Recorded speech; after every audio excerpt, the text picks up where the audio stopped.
très bien. Donc, je reviens un tout petit peu en arrière. Je vous rappelle que le paradigme qu'on prend pour un espace géométrique, en fait, c'est une géométrie spectrale, si vous voulez, mais c'est donné, la terminologie, c'est triplé spectral. Ce n'est pas forcément très heureux, mais bon, c'est donné par trois ingrédients. En fait, par deux ingrédients qui sont l'algèbre et l'élément de longueur inverse, qui est l'opérateur de Dirac. Et ces deux ingrédients interagissent à travers l'espace de Hilbert. Donc, ils sont tous les deux représentés dans l'espace de Hilbert. Et ce qu'on a vu la dernière fois, c'était en quel sens, si vous voulez, le formalisme quantique permettait de rendre très, très naturel ce paradigme géométrique.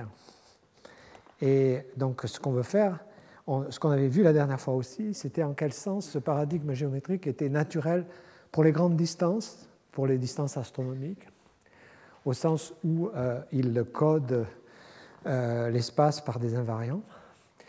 Et ce qu'on veut faire, bien sûr, maintenant, c'est faire un voyage, comme le dit Abraham Pais, inward bound, c'est-à-dire qui va vers l'intérieur et qui veut atteindre des distances beaucoup plus petites que les distances auxquelles la notion de corps solide ou la notion de rayon lumineux a un sens classique. Alors, bien sûr, il est très important que ce paradigme code le paradigme riemanien, et le paradigme riemanien, il est codé de la manière suivante. Alors ici, j'ai dit que l'algèbre, c'était l'algèbre des fonctions C infinies, mais comme je l'ai expliqué la dernière fois, même si on avait les fonctions mesurables, ça suffirait pour retrouver les fonctions C infinies en regardant les éléments de l'algèbre qui préservent l'intersection des domaines de toutes les puissances de D, qui sont les spinors de classe C infinie. Donc on a l'espace des spinors, l'espace de Hilbert, c'est l'espace des spinors de L2. Et l'opérateur de Dirac, c'est en fait, comme je l'avais aussi expliqué la dernière fois, c'est un opérateur qui a une longue histoire, qui commence par Hamilton en fait, et qui continue bien sûr à travers Dirac et Atiyah-Singer aussi. Donc la dernière fois, la raison pour laquelle je reviens un peu en arrière, c'est que je voulais revenir sur quelque chose que j'avais dit et sans donner au moins une idée de la démonstration. Donc, c'est essentiel de comprendre en quel sens la non-commutativité va pouvoir aider au lieu d'être un inconvénient.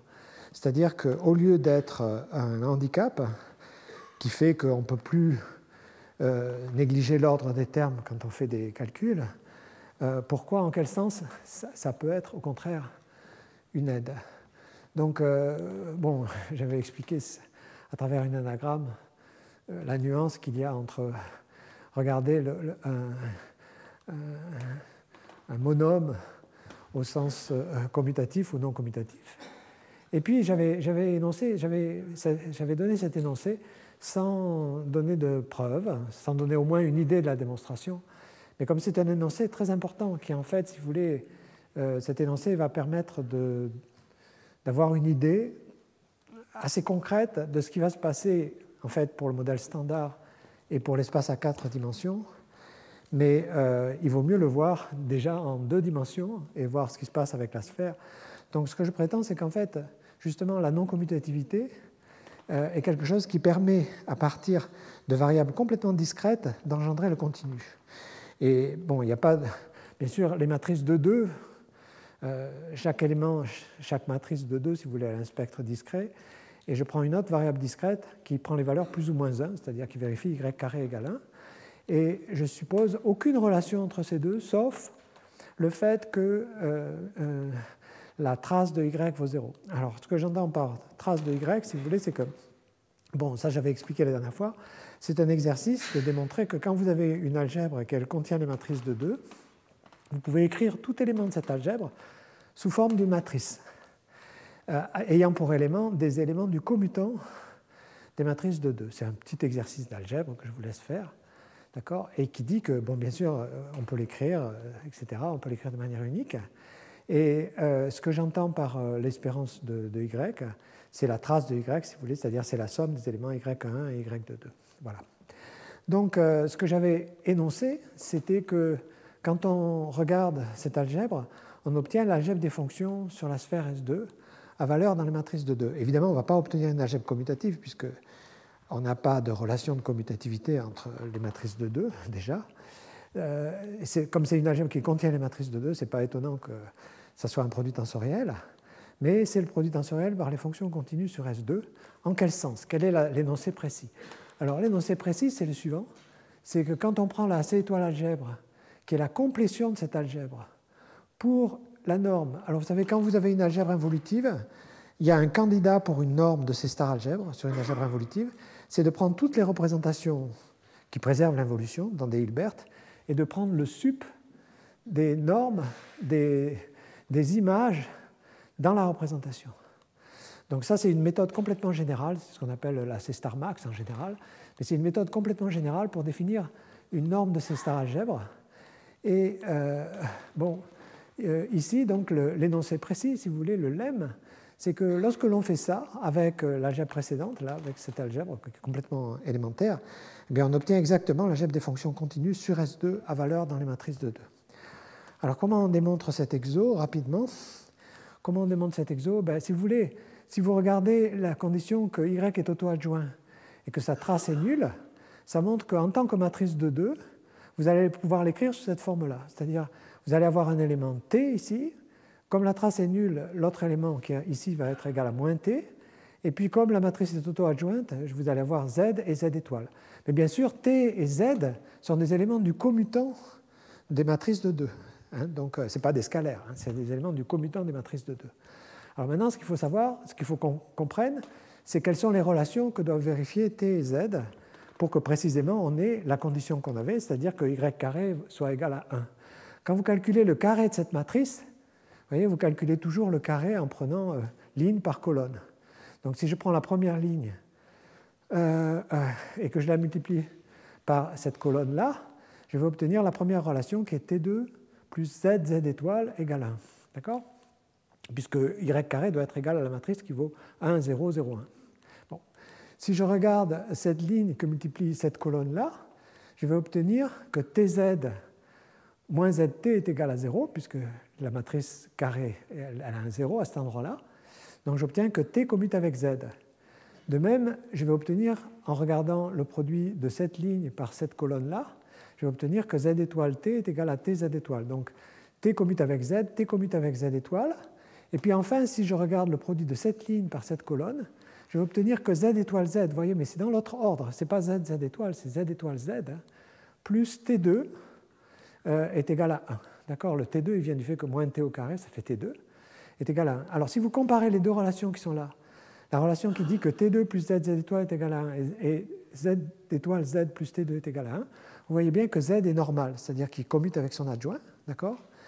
Et d'autre part, vous savez que Z commute avec T, puisque TZ est égal à et il commute avec Z étoile. Donc, qu'est-ce que vous en déduisez de ça? Vous en déduisez que l'algèbre engendrée par T et Z, c'est une algèbre involutive commutative. D'accord? Donc, à ce moment-là, d'après si vous voulez, en plus, elle est dans le centre, bien sûr, puisque tous ces éléments étaient dans le centre. Donc, on a une algèbre commutative qui est dans le centre. Et qu'est-ce que ça implique, ça?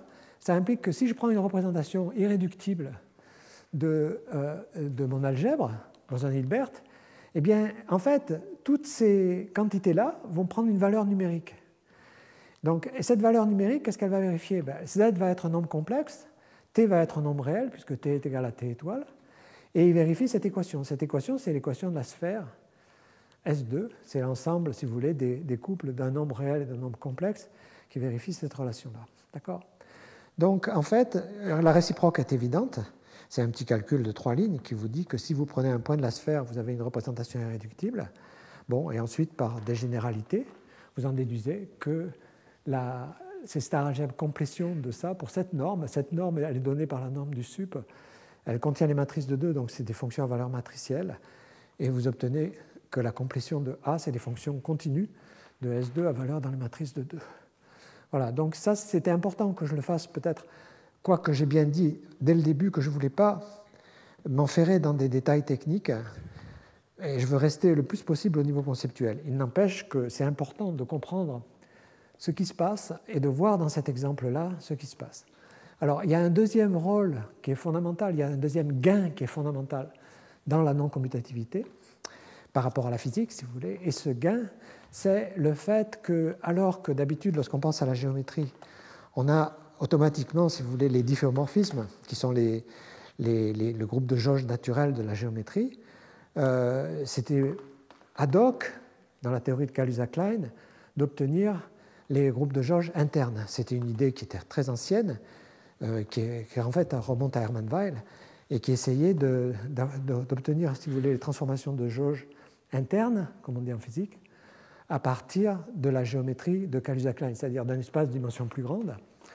Mais le problème qu'on a, c'est que quand on prend un espace de dimension plus grande, on est obligé, si vous voulez, de geler un certain nombre de degrés de liberté, et c'est absolument pas naturel, parce que le groupe des difféomorphismes d'une variété, en fait, il a cette propriété que toujours sa composante connexe, c'est un groupe simple.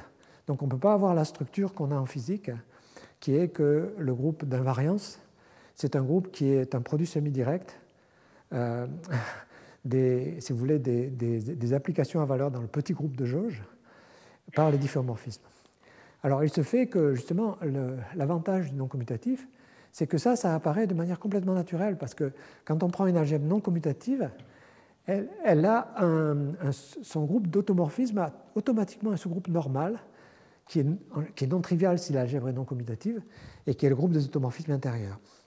Alors il se fait que dans cet exemple très simple, la suite exacte qui correspond au sous-groupe normal des automorphismes intérieurs est la même, est identique à la suite exacte qui apparaît en physique. Donc voilà deux avantages très très nets, si vous voulez, de la non-commutativité. Le fait qu'on peut engendrer une algèbre aussi géométriquement compliquée, si vous voulez, que les fonctions à valeur matrice sur la sphère S2, simplement en rajoutant un signe de ponctuation dans les matrices de 2. Parce que moi, je vois Y comme un signe de ponctuation, c'est-à-dire on écrit des mots, et de temps en temps, on met un blanc, et on ne peut pas mettre deux blancs à la suite, parce que ça, c'est comme si on ne mettait rien. D'accord ? Donc, je vois Y comme un signe de ponctuation dans le langage. Et donc, simplement comme ça, on a obtenu une algèbre intéressante. Et d'autre part, la deuxième chose très importante, c'est que justement, on voit apparaître ce que les physiciens appellent les symétries internes et ce que les mathématiciens appellent les automorphismes intérieurs. Donc il y a une intuition commune, si vous voulez, aux deux terminologies, et en fait, les choses coïncident au niveau mathématique. Alors maintenant, dans ce qu'on avait montré dans les années 96 avec Ali Shamseddine, c'était que si on regarde la gravitation pure sur cet espace non commutatif, c'est-à-dire un espace où l'algèbre est remplacée par une algèbre qui est un petit peu non commutative, eh bien à ce moment-là, on n'obtient pas seulement la gravitation d'Einstein, mais on obtient la gravitation d'Einstein couplée à la théorie de Yang-Mills pour un groupe de jauge SUN. Alors, on va voir un petit peu en détail, parce que c'est très important, comment apparaissent les champs de Yang-Mills. Donc, si vous voulez, de même qu'on avait les... j'ai remarqué d'ailleurs en écoutant un tout petit peu la vidéo de la fois dernière, que je disais tout le temps « si vous voulez ». Pierre, tu pourrais compter le nombre de fois. OK. Donc, ce qui se produit, c'est la chose suivante, c'est que le potentiel de Yang-Mills, il apparaît comme la partie intérieure de la métrique. J'expliquerai ça.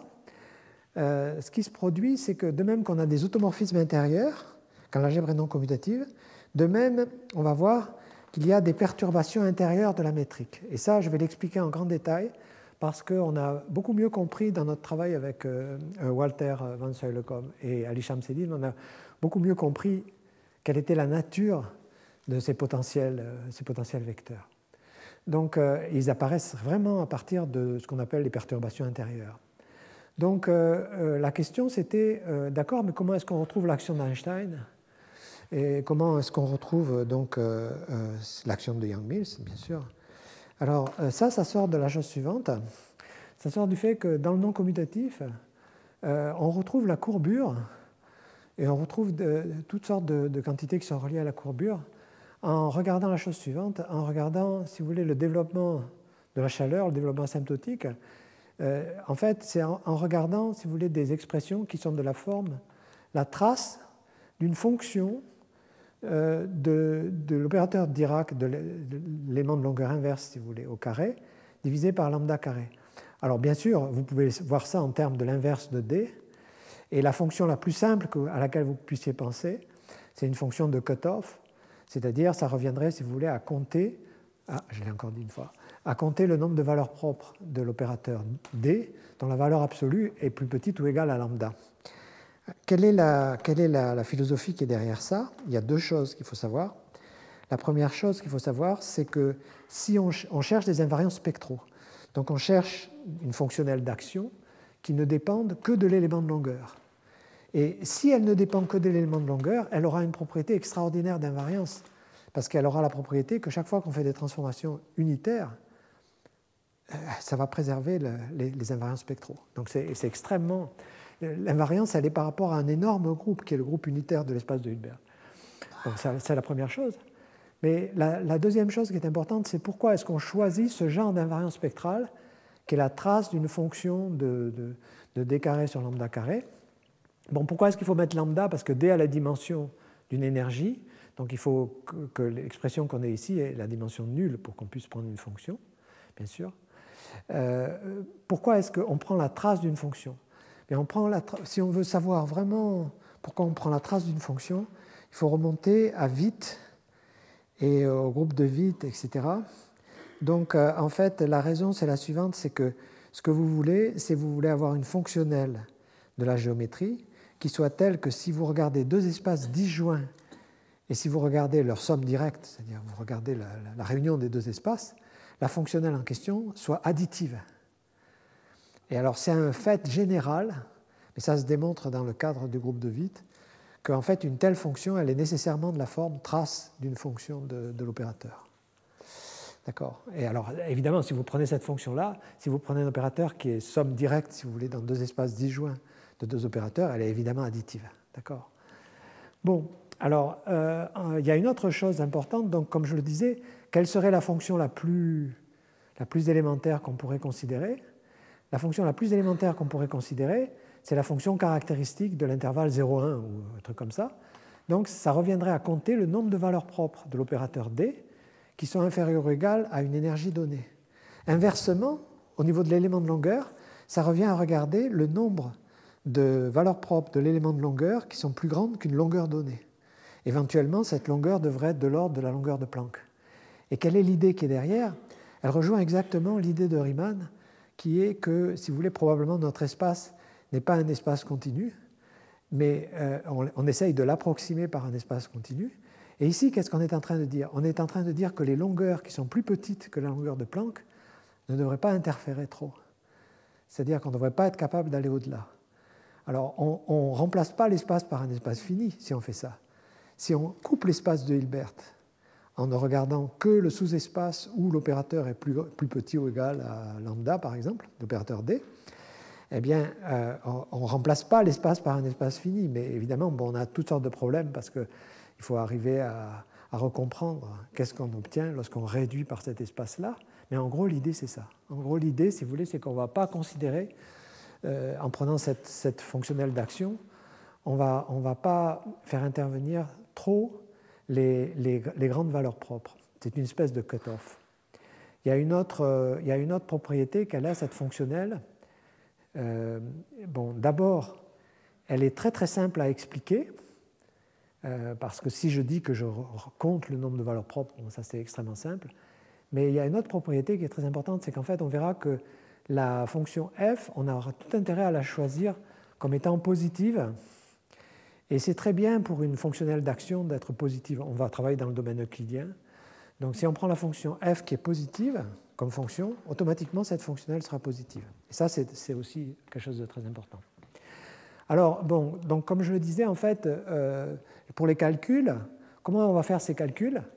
Eh bien, on fait des calculs parce qu'on connaît l'équation de la chaleur, comment on les ferait dans le cas classique, par exemple, d'une variété riemannienne. Là, les calculs sont bien répertoriés. Par exemple, il y a un livre de Gilkey sur le développement de l'équation de la chaleur. Et les termes qu'on obtient dans le développement de la chaleur sont des termes locaux qui se calculent en termes de courbure. Mais il se fait que c'est ce type de développement-là qui, en géométrie non commutative, remplace la courbure. Et Je pense que la prochaine fois, j'aurai le temps d'expliquer ce que ça donne pour des exemples beaucoup, beaucoup plus difficiles que des cas commutatifs, comme dans le cas du tort non commutatif, où on a des développements analogues. On n'a plus du tout de notion de point ou de choses comme ça, mais on a la notion de localité. Et la notion de localité, elle vient du fait qu'on regarde le comportement asymptotique dans l'espace des moments, au lieu de regarder ce qui se passe en petit, tout près d'un point, on regarde ce qui se passe à l'infini dans l'espace des moments. Donc typiquement, c'est ce qui se produit dans l'équation de la chaleur. Alors lorsqu'on fait ce calcul dans le cas que j'avais regardé avec Ali Shamseddine, qu'est-ce qu'on obtient? On obtient un terme cosmologique qui est multiplié par lambda puissance 4. Lambda, c'est très gros, donc ce terme, il est énorme. Et on verra comment, éventuellement, lorsqu'on regardera les quantas de géométrie, ce terme sera complètement contrôlé. Mais a priori, il n'est pas du tout contrôlé. Ensuite, il y a un terme en lambda carré quand on fait le développement. Ça correspond à un terme en 1 sur t ici. Le premier terme était un terme en 1 sur t2 en dimension 4. Et le terme en lambda carré, il se fait que ça donne l'action d'Einstein-Hilbert devant le terme en lambda carré. Donc, bon, ça, c'est sans doute, si vous voulez, le point de départ de toute cette histoire. Et le point de départ, en fait, c'était que ce terme en lambda carré, il peut s'exprimer comme un résidu de Wojcicki, c'est-à-dire qu'en termes de l'intégrale non commutative, si vous voulez, ce terme-là, en fait, c'est simplement intégrale de ds2. Alors, intégrale de ds2, normalement, il n'existe pas en dimension 4, puisque seulement les puissances quatrièmes sont intégrables. Mais grâce à Wojcicki, au résidu de Wojcicki, ça a un sens et ça correspond à ce terme-là. Et ça donne l'action d'Einstein-Hilbert. Et ça donne l'action d'Einstein-Hilbert avec le bon signe pour faire la théorie euclidienne. Alors ensuite, il y a des termes qui ne dépendent pas de puissance de lambda, un terme, si vous voulez, en lambda puissance 0. Et c'est là qu'on obtient l'action de Young-Mills, un terme en carré de la courbure de Weyl et un terme topologique. Et puis les autres termes sont supprimés en puissance inverse de lambda. D'accord ? Donc on voit bien, en gros, si vous voulez, ça c'est le scénario général de ce qui va se passer. Donc le scénario général de ce qui va se passer, c'est qu'on aura un développement. Ce développement, c'est le développement de l'action spectrale. Et en gros, les termes vont se distribuer suivant les puissances de lambda. Il y aura toujours un terme cosmologique, mais heureusement, on arrivera à le contrôler parfaitement une fois que ce sera quantifié. Et après, on a un terme avec l'action d'Einstein-Hilbert, puis l'action de Young-Mills, etc., etc. Voilà. Donc c'est ça, si vous voulez, le paradigme, le point de départ. Bon, mais maintenant, ce qui est important, c'est de comprendre justement comment la notion de potentiel vecteur apparaît dans cette théorie et comment ils sont compris de manière assez différente finalement de ce qui se passe dans le cas usuel. Vous voyez, au départ, lorsqu'on avait développé les potentiels vecteurs, on les avait formulés en imitant ce qu'on fait classiquement. C'est-à-dire, vous voyez que quand vous prenez une variété riemannienne et que vous prenez l'opérateur de Dirac sur une variété riemannienne, vous pouvez obtenir la multiplication de Clifford par une informe en prenant des commutateurs de l'opérateur D avec des fonctions. Bon, alors, en fait, c'était ça qu'on avait fait au départ. Donc, on écrivait les potentiels vecteurs, les potentiels de jauge, on les écrivait sous cette forme-là, où les AI et les BI sont des éléments de l'algèbre. Bon, il fallait que ce soit auto-adjoint, ce truc-là, etc. Mais grâce à notre collaboration avec Shamseddine et Soilekov, en fait, on a compris que le fait de rajouter à l'opérateur D un potentiel vecteur, c'est-à-dire le remplacement de D en D plus A, c'était en fait une action sur les métriques non commutatives, c'est une action sur les métriques, et cette action, c'est une action d'un semi-groupe. C'est très important ce qui se passe. Quelle était la raison? Quelle est la raison conceptuelle? La raison conceptuelle, c'est qu'il était important que quand on rajoute un potentiel vecteur à un opérateur qui définit l'élément de longueur, bon, on obtient un nouvel opérateur. Mais maintenant, on peut se poser la question, mais maintenant, supposez que je refasse la même chose avec le nouvel opérateur. C'est-à-dire que je définisse les potentiels vecteurs pour le nouvel opérateur et que je lui rajoute un potentiel vecteur. Qu'est-ce qui va se passer? Est-ce que je vais obtenir quelque chose de complètement nouveau ou est-ce que je vais obtenir quelque chose qui était déjà là quand je suis parti de l'opérateur de départ et je lui ai rajouté un potentiel vecteur? Alors la réponse est oui, heureusement. c'est la même chose. On obtient quelque chose qui était déjà là. Et ce que ça traduit, en fait, c'est qu'il y a un semi-groupe qui est derrière, qui est caché derrière. Et c'est ce semi-groupe qu'on a dévoilé dans notre travail avec Shamseddine et Sailekom. Il ne paraît pas évident lorsqu'on regarde ça. Et c'est très bien que ce soit un semi-groupe. La raison, c'est la suivante, c'est que, en fait, la brisure de symétrie qui va apparaître dans le phénomène de Braut-Englert-Higgs, elle a cette propriété que vous pouvez tomber dans un puits, mais vous ne pouvez pas en ressortir. Donc c'était important que ce ne soit pas un groupe, que ce soit un semi-groupe. Et alors, je vais vous expliquer ce qu'est ce semi-groupe. Il est complètement canonique, il ne dépend que de l'algèbre. Et il est obtenu comme ça. Alors, on a les formes universelles. J'ai vu que Max était dans la salle, inventé par Max Karoubi. Donc, les formes universelles, si vous voulez, qu'est-ce que c'est? C'est des expressions formelles sigma de AI dBi, où D vérifie la règle de Leibniz. D'accord? Alors, ça forme un bimodule qu'on appelle oméga 1 de A, ces formes différentielles universelles. Et d'habitude, on les écrit sous la même forme que ce qui est ici, c'est-à-dire on les écrit sigma de AI dBi. Alors, au lieu de l'appeler D, je vais l'appeler delta, parce qu'on aura le D assez souvent. Donc, en fait, ce oméga 1 de A, un élément générique, si vous voulez, de cette algèbre, de ce bimodule, en fait, oméga 1 de A, ça va être une somme sigma de AI delta de BI. Et delta, c'est un symbole formel qui vérifie que delta de 1 est égal à 0, et puis qui vérifie que delta de AB est égal à delta de A fois B plus A delta de B. D'accord? Et alors, on agit à gauche et à droite. On peut agir à gauche par manière évidente, mais on agit à droite en utilisant la règle de Leibniz. Donc, ça forme un bimodule qui est appelé le bimodule des 1 formes universelles. Bien sûr, on peut définir les n formes, mais c'est celui-là qui compte pour nous. Et maintenant, alors, on va y repenser très différemment. On va y repenser en disant qu'on a en fait une application qui va du produit tensoriel de A par l'algèbre opposée. Mais maintenant, je vais supposer que la somme des AJ-BJ soit égale à 1. Alors, ce que je prétends, c'est que l'application qui va vers oméga 1 de A, qui est donnée par cette application évidente ici, en fait, elle est surjective. La raison pour laquelle elle est surjective, c'est que delta de 1 vaut 0. Donc, comme delta de 1 vaut 0, vous pouvez toujours ajuster les choses en rajoutant un terme qui est de la forme 1 moins sigma de AJ-BJ, tensorisé par 1, si vous voulez. Donc, comme delta de 1 vaut 0, ça ne changera pas, et ça vous assurera que la somme vaut bien ce qu'elle vaut. D'accord? Donc, on a une application qui est surjective, qui est là. Et donc, en plus, bon, comme delta tout à l'heure était donné par le commutateur avec D, c'est clair que delta, c'est une dérivation, mais au niveau de l'adjonction, elle vérifie la règle que delta de x étoile est égal à moins delta de x étoile. Donc, delta vérifie cette règle. Delta de x étoile est égal à moins delta de x étoile. Pardon, delta de x étoile. Et en utilisant ces règles, on s'aperçoit que l'adjonction, elle est simplement donnée au niveau de A tensorisé par A opposé par le fait de prendre l'adjoint et d'échanger les deux termes. Alors ça, c'est une application qui est c'est pas idéal de l'appeler l'adjoint. La raison, c'est que, bon, on sait bien que l'adjoint, ça inverse l'ordre, mais ici, comme on a l'algèbre opposée, en fait, ça n'inverse pas l'ordre. Donc, en fait, ce que c'est, cette application, c'est vraiment une involution antilinéaire, mais c'est un automorphisme. Ce n'est pas un anti-automorphisme, c'est un automorphisme. D'accord? C'est simplement parce qu'il y a l'algèbre opposée ici.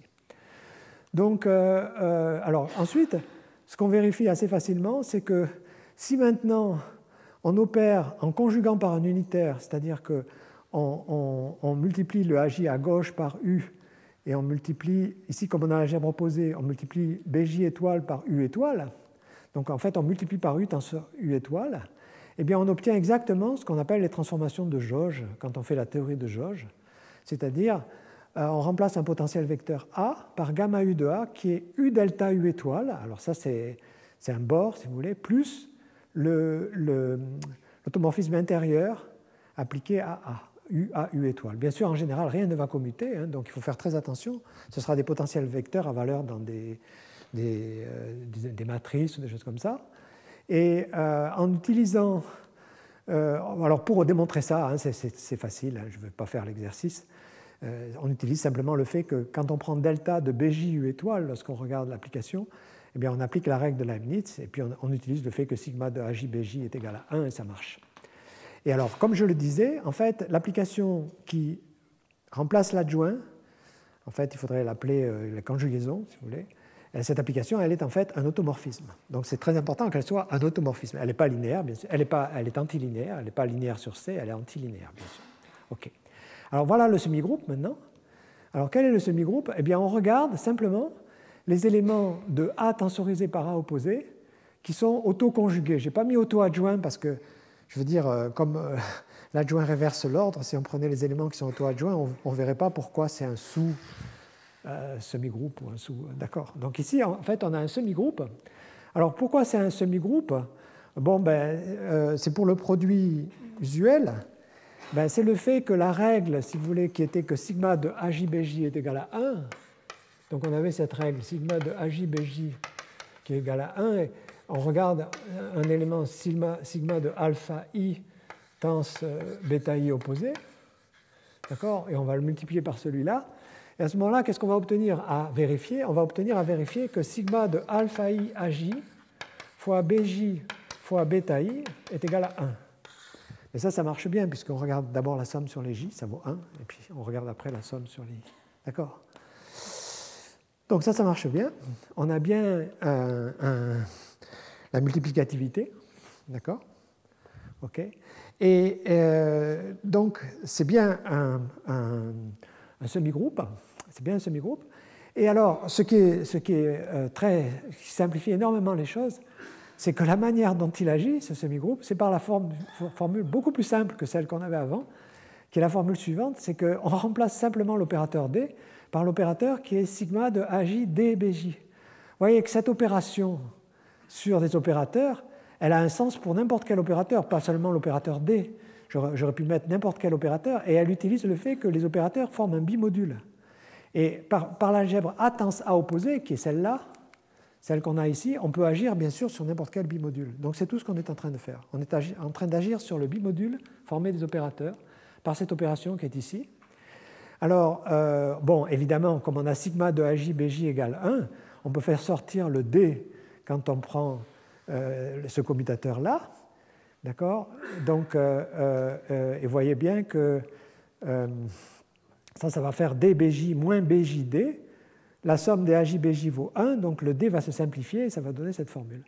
Alors, cette formule, elle est à la fois plus simple, d'accord?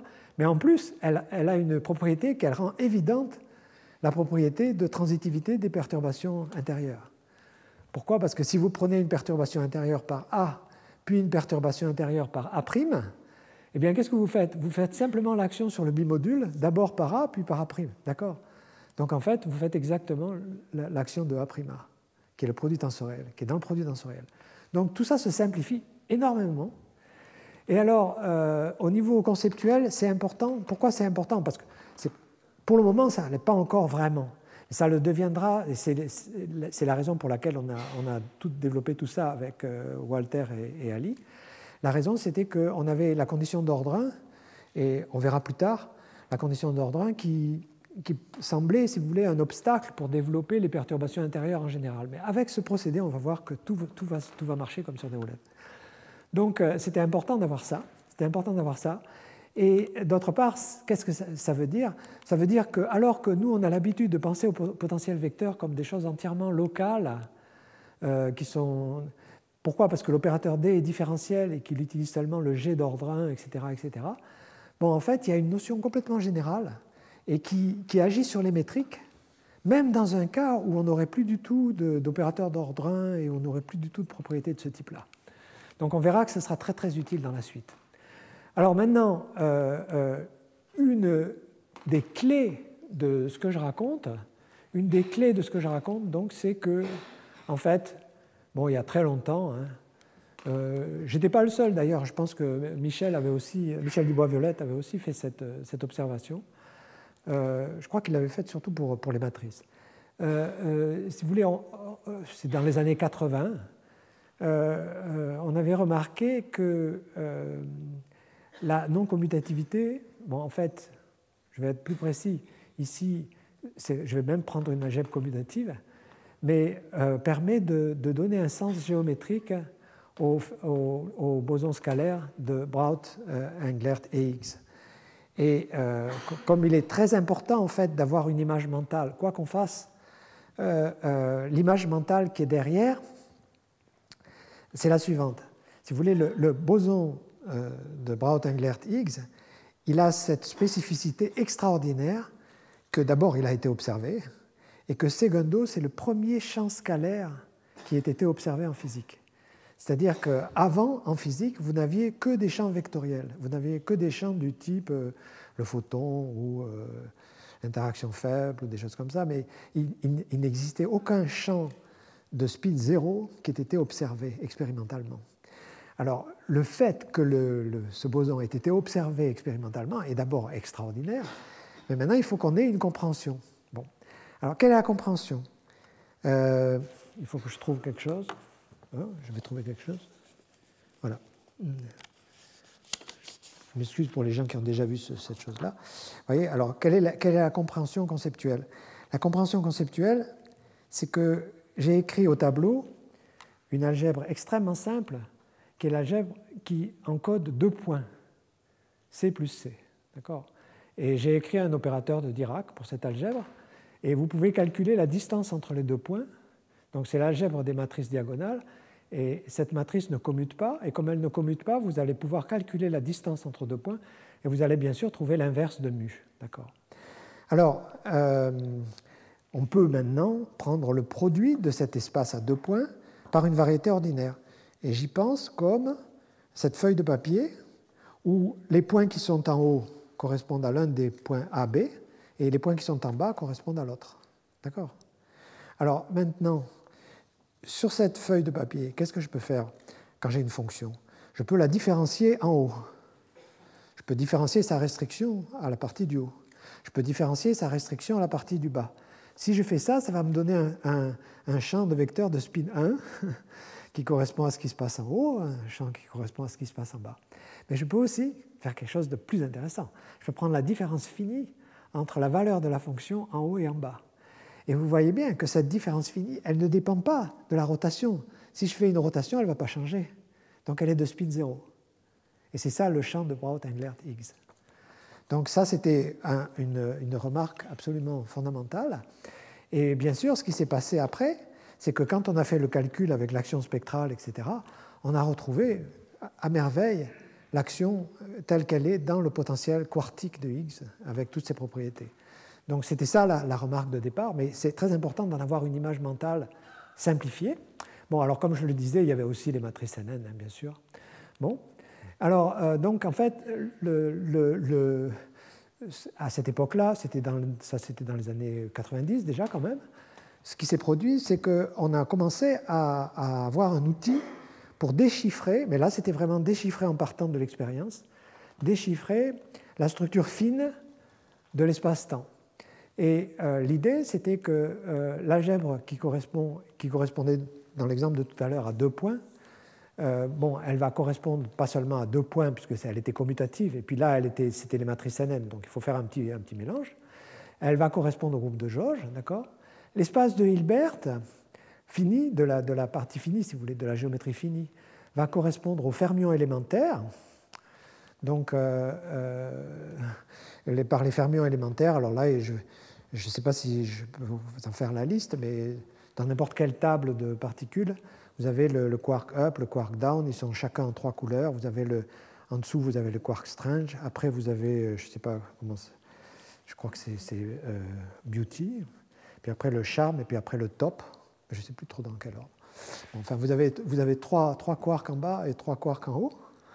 Et puis, vous avez 3 types de leptons. C'est-à-dire, vous n'avez pas seulement l'électron, vous avez aussi le muon, etc. Enfin, vous avez tous les 3 familles de leptons. Et donc ça, c'est ce qui va donner l'espace de Hilbert. Mais ce qui est magnifique, c'est que la physique nous donne l'opérateur de Dirac. Et ça, c'était aussi un point absolument crucial. Il se fait que quand on écrit le modèle standard, il y a une matrice qu'on appelle la matrice de couplage de Yukawa, qui est une matrice de couplage entre le champ de Higgs, justement de Braut, Englert, Higgs, et les fermions élémentaires. Et cette matrice, elle a exactement les bonnes propriétés pour vous donner l'opérateur de Dirac. Donc en fait, la nature nous donne exactement l'objet géométrique qu'on a envie de regarder et qu'on a envie de décréter comme étant la géométrie de cet espace fini qui donne la structure fine de l'espace-temps. Voilà. Donc, alors maintenant, on va faire une petite excursion en termes mathématiques parce qu'on n'a pas encore tout à fait réfléchi au niveau conceptuel, au niveau des outils dont on aura besoin pour aller plus loin. Et donc là, je vais revenir aux sources et je vais vous expliquer en quel sens, au niveau conceptuel, les idées que j'ai expliquées sur la géométrie, c'est-à-dire les idées qui partaient du formalisme quantique avec les infinitésimaux, avec ce que c'était qu'un espace en termes d'algèbre, etc. En quel sens, si vous voulez, ces idées en fait ont une origine géométrique très profonde, et qui n'a rien à voir avec la mécanique quantique, a priori, qui n'a rien à voir avec ce que j'ai expliqué au début, mais bien que ce que j'ai expliqué au début permettait d'accéder à la même notion. Mais on aurait, et d'ailleurs, historiquement, ça a joué un rôle absolument fondamental, on serait arrivé à la même notion en partant d'un point de vue totalement différent, qui est, si vous voulez, en gros, les répercussions du théorème d'Atiyah-Singer, du théorème de l'indice d'Atiyah-Singer, lorsque Atiyah et Singer se sont aperçus en fait, que leur théorème ouvrait des portes au niveau de la compréhension géométrique. Alors, il y a deux articles importants. Il y a un article d'Atiyah qui est quand même très ancien, qui date de 69, dans lequel il définit ce qu'il appelle la notion d'opérateur elliptique abstrait. Et cette notion d'opérateur elliptique abstrait, elle est très proche de la notion de triplet spectral, sauf que, bon, je veux dire, il prend des opérateurs bornés, enfin, etc. Il y a un tas de différences. Et puis, il y a l'article de Singer aussi qui est très, très important, qui s'appelle Future Extensions of Index Theory and Elliptic Operators, et qui, en gros, explique des choses assez reliées. Alors, en fait, donc, dans les années 70, on s'est aperçu, mais c'est quand même des sous-produits de théorème de l'indice d'Atiyah-Singer. L'acteur principal, bien sûr, c'est Kasparov, mais je veux dire, il y a eu tout un développement, et c'est important de savoir comment ce développement a mûri dans la théorie de Kasparov. Mais je veux dire, pendant longtemps, ce qui a dominé la scène, c'était ce qu'on appelait la théorie des extensions de Brown-Douglas-Fillmore. Et ce qu'avait fait Brown-Douglas-Fillmore, c'était comprendre justement en termes opératoriels que la théorie duale de la K-théorie, bon, elle se formulait parfaitement en termes hilbertiens. Et ça, c'était très important. En gros, ça a utilisé la théorie de Fredholm et tout ça, on verra pourquoi. Donc, il y a eu des contributions fondamentales, bien sûr, mais c'est vrai que la théorie qui a mis tout le monde d'accord, c'est la théorie de Kasparov, et en particulier le produit de Kasparov. C'est-à-dire que ce qu'a fait Kasparov, c'est au lieu d'étudier seulement la K-homologie, qui est la théorie duale de la K-théorie, il a en fait défini une théorie qui est bivariante. Et comme la théorie est bivariante, en fait, ça permet de faire des opérations qu'on ne saurait pas faire si on ne regardait que d'un côté. Il a fait un peu comme Grothendieck dans le théorème de Riemann-Roch, d'une certaine manière. C'est-à-dire qu'il a regardé les morphismes. Bon. Donc il y a ce produit Kasparov. Alors je vais y revenir très vite. Mais il y a une chose essentielle, c'est qu'en fait, alors que tous ces développements, c'était des développements a priori qui avaient lieu pour la K-théorie et la K-homologie, en fait, je vais expliquer un peu en détail. Je risque là de rentrer dans des détails un peu techniques, mais vous pouvez les oublier, c'est uniquement au niveau conceptuel qui sont importants. Le comprendre, le petit détail n'est pas important. Pourquoi au niveau de la géométrie, on a besoin d'un raffinement, c'est-à-dire ce n'est pas la K-homologie qui va être importante, ou la K-théorie, mais c'est la K-homologie et la K-théorie. Ça, je vais le dire, je vais le formuler. Si vous ne comprenez pas les détails, ne vous inquiétez pas, je ne les comprends pas plus que vous. Donc, voilà l'histoire. Alors, l'histoire est quand même assez merveilleuse. L'histoire est merveilleuse parce qu'elle commence par un magnifique résultat de Sullivan qui est expliqué dans ce livre, enfin, il est mentionné dans le livre de Milnor sur les classes caractéristiques. Et ce qu'a démontré Sullivan, je crois que c'était dans sa thèse, ce qu'a démontré Sullivan, c'est la chose suivante. Je vais vous expliquer un tout petit peu quelles sont les notions qui sont derrière. C'est qu'un fibré PL sur un espace, c'est à peu près la même chose qu'un microfibré avec une KO-orientation. Alors, on a besoin d'un petit peu de terminologie, d'accord? Et quelle est la terminologie qui est derrière? Eh bien, la terminologie qui est derrière, c'est que, vous voyez, c'est normal que les gens se soient vraiment préoccupés de savoir quelles étaient les propriétés abstraites d'une variété compacte, disons. Mettons qu'on prend une variété compacte. On veut savoir à quoi on a affaire, quel type d'espace on a affaire. Alors, on peut regarder cet espace-là au niveau de l'homologie. Ce qui se passe au niveau de l'homologie, c'est que si l'espace est orienté, bien sûr, on va avoir la dualité de Poincaré. Bon. Alors, la première tentation, c'est de dire, ben d'accord, supposez que tu me donnes un espace et que cet espace vérifie la dualité de Poincaré. Est-ce que je peux en faire une variété? Est-ce que je peux en faire une variété? On travaille à homotopie près. Bon, alors qu'est-ce qu'on va faire si on va en faire une variété? La première tentation, c'est de prendre cet espace, de le mettre dans un espace euclidien de dimension assez grande, et de dire, mais cet espace, il va avoir un fibré normal. Et maintenant, comme j'ai la transversalité de Thom, si j'arrivais à le faire bouger un tout petit peu, par transversalité, je pourrais en faire une variété. Bon, ça, c'est l'idée vraiment complètement naïve. Alors, le problème, c'est le suivant. La première chose qui se produit, ça a été démontré par Spivak, c'est que si on prend un espace qui est un complexe de Poincaré, c'est-à-dire qui vérifie la dualité de Poincaré en homologie, bon, et on suppose qu'il est simplement connexe, c'est crucial de le supposer simplement connexe, eh bien, dans ce cas-là, on peut le plonger dans un espace euclidien de dimension suffisamment grande, de telle sorte qu'il est un microfibré normal. D'accord? Alors, un microfibré, il faudrait parler à fibré en sphère, c'est tout, c'est-à-dire c'est un fibré tel que, si vous voulez, chacune des fibres soit une sphère au niveau homotopique, disons. Ça, c'est la manière la plus simple d'en parler. D'accord? Donc, on a ce type de fibré. Et alors, maintenant, toute la difficulté, c'est de remonter, c'est-à-dire que là, on est à ce qu'on appelle l'espace classifiant des fibrés en sphère, qu'on appelle B de F. Et ce qu'on veut, c'est essayer. Donc, si vous voulez, ce fibré en sphère, il est classifié par une application de X dans B de F. Et ce qu'on voudrait en faire, c'est un fibré vectoriel, c'est-à-dire de remonter cette application en une application à valeur dans BO. Bien sûr, en général, ce n'est pas possible. Mais que dit le théorème de... D'abord, BO et BPL, c'est la même chose pour les petites dimensions. Je crois que jusqu'en dimension 6, c'est la même chose. Donc il n'y a pas de nuance entre BO et BPL. Mais maintenant, ce que dit le magnifique théorème de Sullivan, c'est qu'en fait, pour savoir si on peut remonter entre BF et BPL, eh bien, il faut exactement trouver une KO-orientation sur le microfibré. D'accord? C'est ce que dit le théorème de Sullivan. Ça, on est dans le cas simplement connexe. Bon. Alors, qu'est-ce que ça signifie? Bon. Qu'est-ce qu'il faut en déduire? Bon, il faut en déduire que si vous avez une variété comme ça, disons simplement connexe, si vous avez un espace comme ça qui vérifie la dualité de Poincaré en homologie, okay, eh bien, en fait, dans la réalité, vous pouvez en faire une variété de 36 manières différentes. D'autant de manières, en gros, que vous pourrez choisir les classes de Pontryagin de telle sorte que la formule de Hirzebruch pour la signature soit vraie. En gros, c'est ça. Je suis vague, mais en gros, c'est ça. D'accord ? Bon. Alors, qu'est-ce que ça veut dire? Ça veut dire qu'en fait, quand vous avez une variété, il y a une information bien plus importante qui est là, qui est présente, qui est donnée par les classes de Pontryagin. Et ces classes de Pontryagin, elles correspondent exactement à la KO-orientation.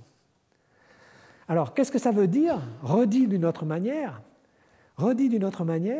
ça veut dire que ce n'est pas la dualité de Poincaré en homologie qui compte, mais c'est la dualité de Poincaré en KO-homologie. Et que quand on a la dualité de Poincaré en KO-homologie, là, on est beaucoup plus proche d'une variété. On a la structure qui correspond. D'accord? Alors ça, c'est absolument merveilleux pour nous. Pourquoi? Parce qu'on a compris avant que la KO-homologie, elle était donnée précisément par une représentation dans un espace de Hilbert de l'algèbre et un opérateur qui peut jouer le rôle d'opérateur de Dirac, puisque lui, c'est précisément le générateur de la KO-homologie. D'accord? Donc, ça cadre bien.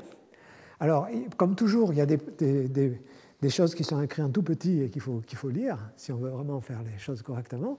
Et là, il y avait quelque chose d'important. C'était dans le cas simplement connexe. Dans le cas simplement connexe.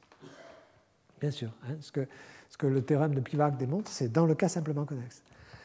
Alors, donc pour plus tard, je vous donne deux compléments. Hein. Pour plus tard, je vous donne deux compléments, mais je suis sûr que ces compléments, ils joueront un jour un rôle très important même pour la physique. Donc le premier complément, c'est qu'est-ce qui se passe dans le cas non simplement connexe?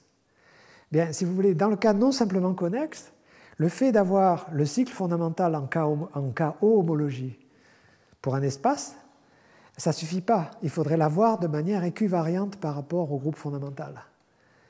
Et alors, ce qu'on sait faire mathématiquement, eh bien, on le fait par des fibrés plats. C'est-à-dire, par exemple, dans le livre de Milnor, il demande que la dualité de Poincaré ait lieu à coefficient dans des fibrés plats. Et mathématiquement, en fait, ce qu'on fait, c'est qu'on regarde ce qu'on appelle un C-star module sur la C-star algèbre du groupe fondamental, et on prend son produit tensoriel par une représentation du groupe fondamental.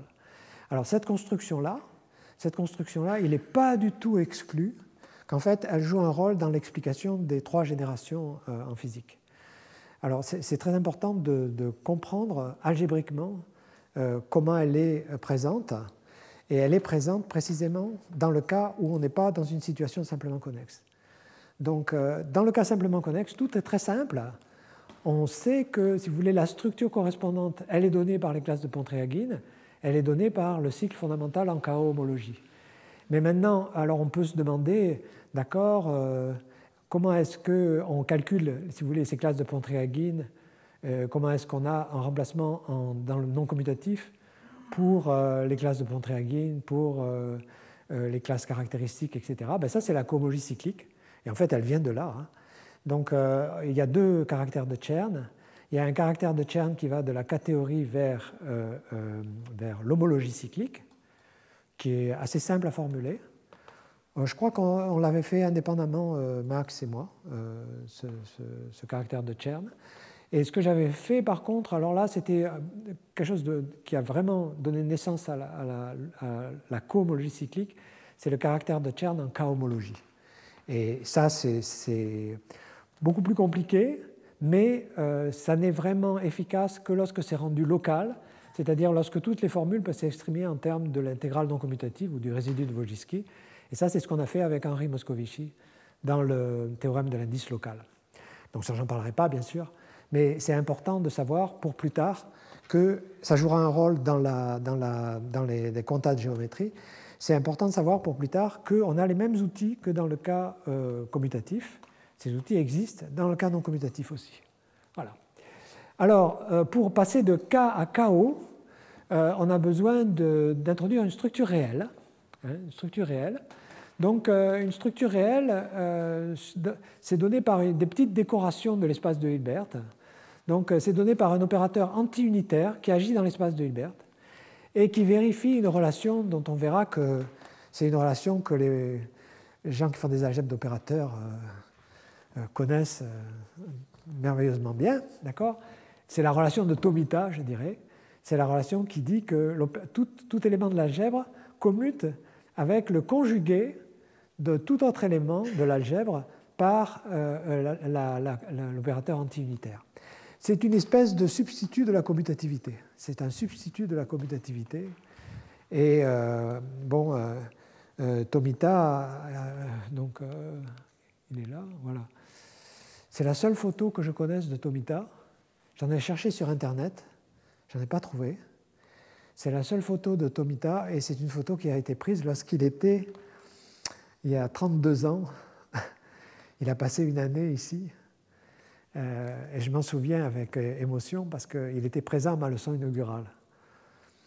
Et c'est un personnage tout à fait unique. Donc, on va voir en quel sens c'est relié à Tomita, donc cette relation-là.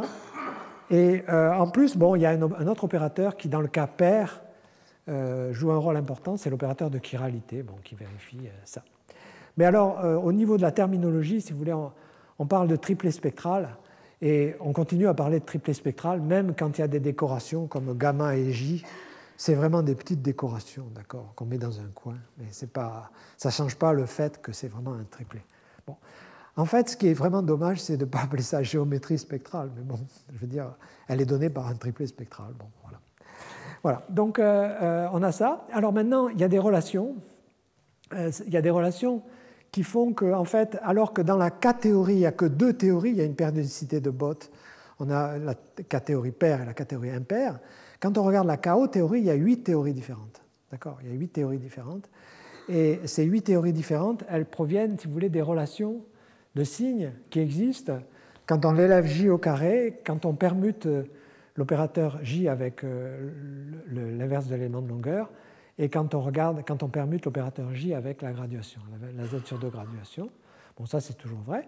Donc on obtient 3 signes qui dépendent de la dimension n modulo 8, et on obtient une table. Alors là, en anticipant, si vous voulez, je voudrais dire quand même que c'est très important, cette table modulo 8, et quand on aura les quantas de géométrie, on aura une table correspondante pour les coordonnées. Mais alors que ici, les nombres qui vont jouer un rôle crucial, c'est 4 et 6, et puis 2, pour la table qui correspondra à ce qui se passe pour les coordonnées, c'est-à-dire on aura une relation de Heisenberg, et P sera joué, le rôle de P dans la relation de Heisenberg sera joué par l'opérateur Dirac, le rôle de Q sera joué par autre chose, et pour cette autre chose, les valeurs clés seront 3 et 5. Donc on verra ça plus tard. D'accord ? Et on aura une table assez analogue à ça avec 8 valeurs. Voilà, donc on a ces valeurs-là. Alors maintenant, quels sont les 3 rôles de J ? Bon, en physique, l'opérateur J est bien connu, il s'appelle l'opérateur de conjugaison de charge. Donc ça, c'est un truc très connu. En cohomologie, l'opérateur J, il a un rôle très très important parce que quand on regarde avec le produit de Kasparov, si on veut définir la dualité de Poincaré, on ne peut pas, dans le canon commutatif, ce n'est pas vrai si vous voulez que si vous prenez une algèbre, et si vous prenez A tends A, que vous avez un morphisme qui va de A tends A dans A. Ça, ce n'est pas vrai dans le canon commutatif. La diagonale n'existe pas. Donc c'est très important de la remplacer par le produit de A par l'algèbre opposée. Et le fait qu'on ait cette commutation entre A et ça signifie en fait que non seulement on a une action de l'algèbre, mais on a aussi une action de l'algèbre opposée, et, en mettant un star ici. Et cette action de l'algèbre opposée, elle fait en fait de l'espace de Hilbert un module sur A tends A opposé, et ça permet de définir l'accouplement d'indices qui va dans Z, et qui est l'indice de l'opérateur D à valeur dans le produit tensoriel. Donc ça, c'est très important. Alors en plus, maintenant, comme je le disais tout à l'heure, cette condition de commutativité, elle relie étroitement J avec l'opérateur de Tomita. Alors ce que Tomita a fait, donc, ça part d'une idée d'une simplicité, c'est toujours pareil, hein, d'une simplicité absolument biblique, c'est-à-dire que, en fait, c'était connu dans le cas des vecteurs traces, c'est-à-dire l'idée de Tomita, c'est que si on prend une algèbre non commutative, et supposons qu'on puisse identifier l'espace de Hilbert avec l'algèbre. Bon, je triche parce que ça va être dense, mais on a ce qu'on appelle un vecteur cyclique et séparateur, c'est-à-dire on a un vecteur de l'espace de Hilbert qui est tel que l'application qui a un élément de l'algèbre associé A fois Xi, Xi est ce vecteur, elle est injective et elle est dense. Elle a une image dense. Et ce que dit Tomita, c'est qu'à ce moment-là, on peut transporter l'application A donne A étoile à l'espace de Hilbert. C'est-à-dire on peut remplacer A Xi par A étoile Xi.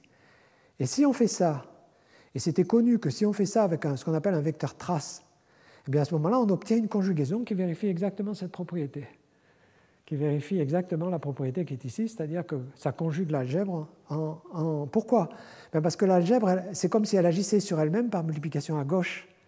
Mais l'involution, elle va conjuguer la multiplication à gauche avec la multiplication à droite.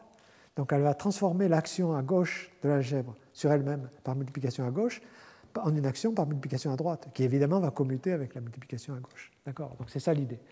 Bon, bien sûr, après, techniquement, c'est terrible, parce que l'opérateur n'est pas du tout... en général, ne préserve pas la norme, il faut faire sa décomposition polaire, et puis c'est toute une théorie. Mais ça existe en général à condition qu'il y a un vecteur cyclique séparateur. Alors, ce n'est pas le cas dans ce qui nous intéresse, mais on a un vecteur qui est séparateur, qui est suffisamment séparateur. On peut prendre par exemple une section mesurable du fibré des spineurs qui ne s'annule pas. Mesurable, ça existe. Et comme on a un vecteur séparateur, à ce moment-là, on peut envoyer l'algèbre dans son commutant. C'est-à-dire l'algèbre n'est pas trop grosse.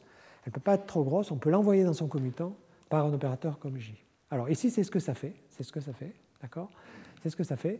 Et donc, ça donne exactement la structure dont on a besoin, cette structure de chaos, si vous voulez, de chaos-homologie. Donc, on a un cycle fondamental en chaos-homologie, au lieu seulement d'avoir un cycle en chaos-homologie. Voilà. Donc, voilà ce que donne la structure réelle.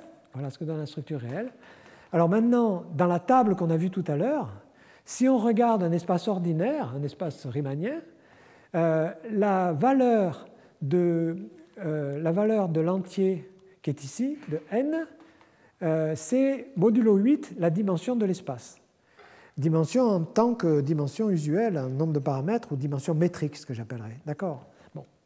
Mais alors, je vous rappelle qu'on avait vu cet exemple de la sphère quantique, à propos de la musique.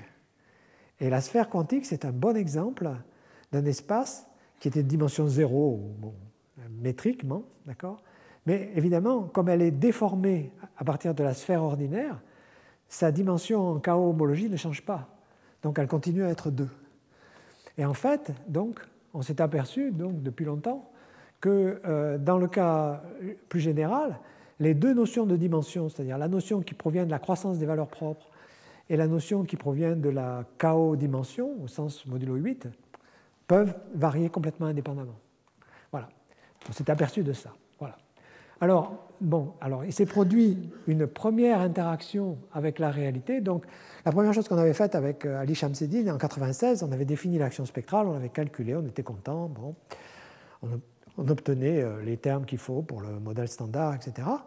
Et puis, ce qui est arrivé en 1998, c'est très, très vite, si vous voulez, c'est que, en fait, ce premier modèle qu'on avait construit, il n'était pas compatible avec les oscillations de neutrinos. Donc, en fait, le leitmotiv que j'aurai, c'est toujours de me référer à cet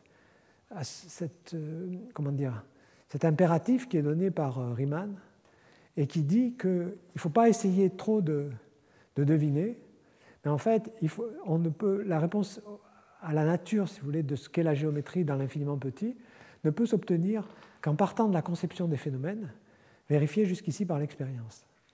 Donc, il ne faut pas être trop tendu, au sens où on croirait avoir un modèle et on croirait que c'est le modèle définitif. Non.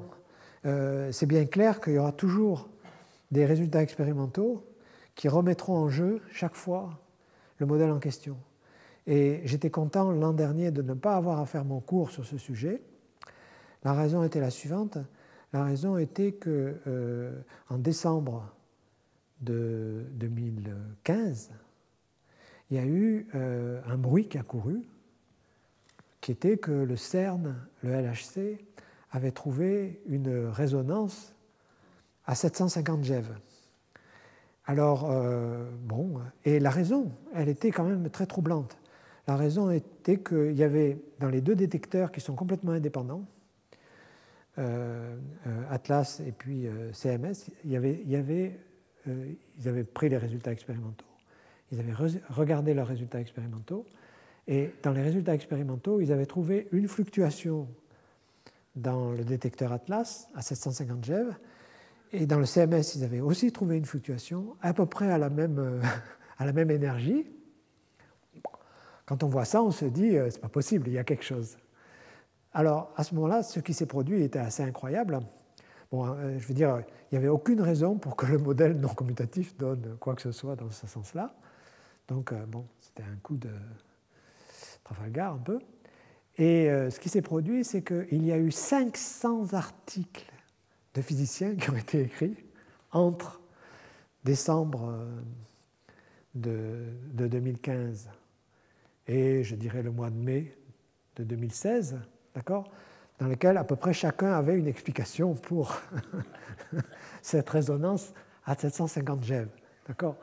Mais ce qui est important, c'est important de regarder, c'est important de se tenir au courant. Maintenant, on peut se tenir au courant de manière absolument remarquable grâce au blog. Et il y a un blog qui est formidable, qui est un blog d'un expérimentateur du LHC, qui s'appelle Tommaso Dorigo. Et lui, il était sceptique. Donc le fait que lui soit sceptique, moi, ça me rassurait. Je me disais, bon, peut-être que avec un peu de chance, etc. Et alors, ce qui s'est produit, c'est qu'à partir du mois de juin, il a commencé à courir une rumeur comme quoi, quand ils avaient exploré les énergies vraiment auxquelles ils étaient arrivés, qui étaient bien plus grandes que celles qu'ils avaient à l'époque de décembre, là, ça avait disparu. La résonance avait disparu. Alors, bon, bien sûr, on était sûr de rien, c'était encore une rumeur, etc. Il y avait des gens qui disaient ça peut être vrai. Et puis il y avait tout un énorme groupe de physiciens. Donc je dis 500 articles, c'est énorme. Hein. Il y avait tout un groupe de physiciens qui voulaient absolument que ce soit vrai. Voilà. Et puis finalement, les résultats ont été donnés au début du mois d'août. Et au début du mois d'août, il n'y avait plus rien. Donc c'était une fluctuation. Mais c'était comme s'il y avait un diable. Et le diable s'était arrangé pour qu'il y ait une fluctuation dans le CMS et une fluctuation dans Atlas, et à peu près à la même énergie. Donc évidemment, il va y avoir un tas de phénomènes comme ça. Il n'empêche que ce qui s'est produit en 98, ça c'était drastique. C'est-à-dire, si vous voulez, ce qui s'était produit en 98, c'était que à Kamiokande, ce qu'avaient fait les Japonais, ils avaient observé ce qu'on appelle le Bremsstrahlung dans des puits qui sont extrêmement profonds dans la Terre et qui regardent ce qu'on appelle les oscillations de neutrinos. Et ils s'étaient aperçus que les oscillations de neutrinos en question, elles prouvaient qu'en fait, il y avait des échanges entre les neutrinos des divers leptons. Et ça, ce n'est pas possible avec le modèle standard tel qu'il était avant. Ce n'était pas possible avec le modèle standard. Donc, je me souviens d'avoir parlé à mon professeur de thèse, Jacques Dixmier, dans ces années-là, et puis je lui disais, bon, ben, c'est foutu. Je l'avais dit aussi à Bryce David, je lui avais dit, vous pouvez prendre nos articles et les jeter à la poubelle directement, puisqu'on n'expliquait pas ça. Et puis, mais Dixmier m'avait dit, vous abandonnez trop vite. Il ne faut pas abandonner comme ça. Et c'est ce que m'avait dit Dixmier. Et alors, en fait, 8 ans après, en 2006, c'était fait exactement au même moment aussi par John Barrett. Donc, ce qui s'est produit, c'est qu'en 2006, on écrivait un livre avec Mathilde Marcoli, et Mathilde m'avait envoyé... il y a un seul endroit dans la littérature de physique où le lagrangien du modèle standard est écrit de manière complète. C'est le livre de Veltman. C'est à la fin du livre de Veltman. C'est un énorme lagrangien. Et elle m'avait dit, bon, ben, dans tes articles avec Shamseddine, tu dis qu'on obtient ce lagrangien, bon, ben, maintenant, démontre-le, etc. Donc je m'étais lancé dans les calculs. Et au bout d'un moment, j'avais réalisé que avec Ali, on n'avait pas été très malin parce qu'on avait supposé précisément que la dimension métrique et la chaos-dimension pour l'espace fini coïncidaient.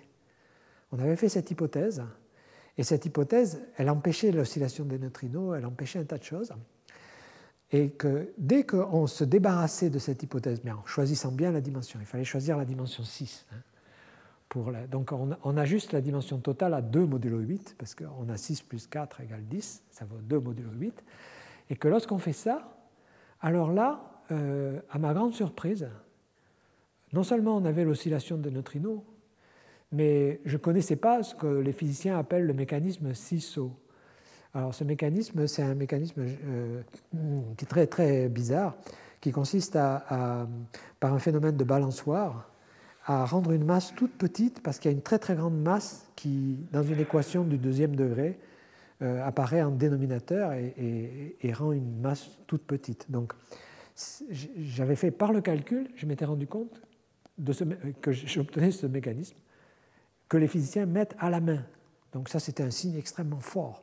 Si on obtient par le calcul, à partir d'un modèle qu'on est en train de calculer, un mécanisme que les physiciens mettent à la main, ça veut dire qu'on ne devrait pas être très loin d'être sur la bonne voie. Donc ça apparaissait. La deuxième chose qui apparaissait, c'est qu'en fait, l'action fermionique dont je n'ai pas parlé, on peut l'écrire comme un Pfaffien, et ça résolvait le problème de ce qu'on appelait le fermion doubling. Alors, en fait, ce genre de travail, il avait été fait, je vais vous donner, il a été fait au même moment, en fait, par John Barrett, et on a mis nos articles pratiquement le même jour avec John Barrett sur Archive. Donc, John Barrett le faisait dans le cadre lorenzien, on le faisait dans le cadre euclidien, mais je veux dire, c'est la même chose. Voilà, alors, donc, on n'avait pas fait assez attention, on n'avait pas fait suffisamment, on n'avait pas pris la liberté qui était disponible, en fait, qui était de disjoindre la dimension métrique et la chaos-dimension, et lorsque c'est fait, on obtient exactement ce qu'il faut. Donc, bon, première chose, d'accord, première chose importante. Alors, qu'est-ce qu'on obtient exactement, en fait? Donc, avec Ali Shamseddine, ce qu'on a fait après, donc l'article dont je parle, c'est un article à 3 avec Mathilde Marcoli et Shamseddine. Donc, après, ce qu'on a fait avec Shamseddine, c'est vraiment de classifier les représentations irréductibles de dimension finie entre J, l'algèbre et gamma, et en regardant les cas de KO dimension 6. Et alors, ce qu'on a trouvé, mais on n'avait absolument pas d'unicité, hein, on n'avait aucune unicité, on retombera sur nos pieds bien sûr longtemps après, mais ce qu'on avait trouvé, c'était que ce qui marchait, c'était de prendre l'algèbre qui était les matrices de 2 sur les quaternions plus les matrices 4-4, et quel était l'espace de Hilbert, ça c'est pour la géométrie finie si vous voulez. Eh bien, c'est un espace de Hilbert en fait que les gens qui font des twisters connaissent bien, c'est-à-dire c'est les homomorphismes du carré des quaternions vus sur les complexes vers C4, plus les homomorphismes de C4 vers le carré des quaternions. Pourquoi je dis que c'est relié au twister? C'est relié au twister parce que, en gros, les twisters, ça provient de l'application qui va de P3 de C vers P1 de H. Et ça correspond exactement à cette situation-là. Alors, ça donne une représentation qui est 16 plus 16 bars. Et ça, quand on fait les calculs, ça donne exactement les représentations qu'il faut pour le modèle standard. Et bon, alors, l'anti-unitaire, c'est l'adjoint. Donc, l'anti-unitaire, il interchange 16 et 16 bars. Et dans la classification qu'on avait faite avec Alice, c'est ça qui était intéressant dans ce qu'on avait trouvé. Ce qui était intéressant, si vous voulez, c'est que vous penseriez a priori que la seule représentation naturelle de J, etc., ça va être les matrices qui agissent à gauche sur elles-mêmes, à droite sur elles-mêmes, et l'opérateur J, c'est la conjugaison, c'est Tomita. Mais en fait, il y a une autre solution irréductible, et l'autre solution irréductible, c'est que vous prenez 2 copies des matrices, mais le J, maintenant, il ne va pas commuter avec le centre. Il va transformer un des atomes du centre en l'autre atome. Et à ce moment-là, c'est irréductible. Et c'est ça qu'on trouvait ici. Voilà. Alors, il y avait non seulement aucun résultat d'unicité, mais il y avait quelque chose qui était extrêmement dangereux, extrêmement troublant. C'était que la dimension des 2 algèbres n'était pas la même. Donc on se demandait par quel diable, je veux dire, ce truc-là peut marcher, puisqu'il y avait une dimension qui était 16, la dimension de M2 de H, c'est 16 sur les réels, et la dimension de M4 de C, c'est 32. Alors on verra que merveilleusement, ça correspond aux algèbres de Clifford, et la solution sera réglée. Mais pour le moment, on ne sait pas. Pour le moment, on ne sait pas. Et donc, pour le moment, c'est extrêmement... c'était un résultat expérimental, si vous voulez. C'est-à-dire qu'on avait notre classification, on trouvait que c'était ça qui marchait, mais on ne pouvait pas dire grand-chose de plus. On ne pouvait pas, en un certain sens, donner une explication conceptuelle pour laquelle c'était ça qui marchait. Et alors, ce que j'essaierai de faire dans le cours, la semaine prochaine, je ne pense pas que ça ne va pas être bon cette semaine, c'est vous expliquer en quel sens, justement, on va obtenir ce qu'il faut à partir d'un problème purement géométrique, qui sera un problème purement géométrique, et qui consistera, lui, à faire la chose suivante, qui consistera à rétablir la symétrie entre la K-homologie et la K-théorie. C'est-à-dire que pour le moment, ce qu'on a fait, c'est simplement quantifier l'élément, le cycle fondamental en homologie. On l'a remplacé par un cycle fondamental en KO-homologie. Mais on n'a pas fait pareil en K-théorie. Et donc, on a introduit une dissymétrie. Et quand on fera pareil en KO-homologie, on verra apparaître des algèbres de Clifford et qui donneront exactement ce qu'il faut. D'accord? Donc, c'est ça l'idée. Bon, alors je vais faire la pause. Je vais faire la pause. Donc, on reprend d'ici 10 minutes.